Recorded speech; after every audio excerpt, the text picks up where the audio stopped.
नमस्कार दोस्तों जो होना है वह होकर ही रहेगा और जो नहीं होना है उसके लिए आप कितना भी प्रयास कर लें वह नहीं होगा। इस संसार में जो होता है वह ईश्वर की मर्जी से ही होता है। आपके कर्म में यदि कोई दुख लिखा है तो वह आपको मिलकर ही रहेगा।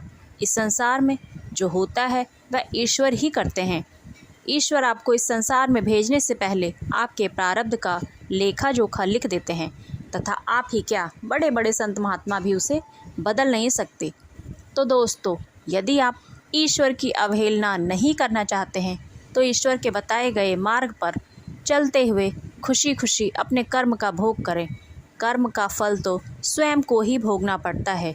जो व्यक्ति ईश्वर को समर्पित होकर ईश्वर के दिए सुख या दुख को देखकर उसे खुशी खुशी स्वीकार करता है तथा अपने कर्म को ईमानदारी से ईश्वर के बताए गए मार्ग पर चलकर करता है तथा दूसरों से द्वेष नहीं रखता है तथा ईश्वर के दिए गए सुख या दुख को खुशी खुशी अनुसरण करता है, ऐसा व्यक्ति ईश्वर को प्राप्त कर लेता है।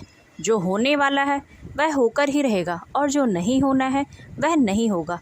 इस पर कुछ लोग यह कहते हैं कि जब सब कुछ ईश्वर ही करता है तो हम कर्म क्यों करें, जॉब क्यों करें, घर में ही रहकर आराम क्यों न करें। तो दोस्तों, आप घर में रहकर आराम करेंगे तो भी यह एक कर्म ही है।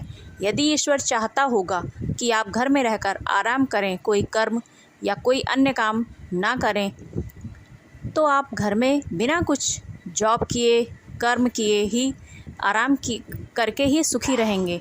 और यदि ईश्वर ऐसा नहीं चाहेगा तो आप चाहे कितना भी कोशिश कर लें, घर में रहना चाहें, बाहर ना जाना चाहें, बाहर ना निकलना चाहें, तो भी प्रकृति या ईश्वर आपको उस ओर खींच ही लेगा, क्योंकि सब कुछ ईश्वर की मर्जी से ही होता है।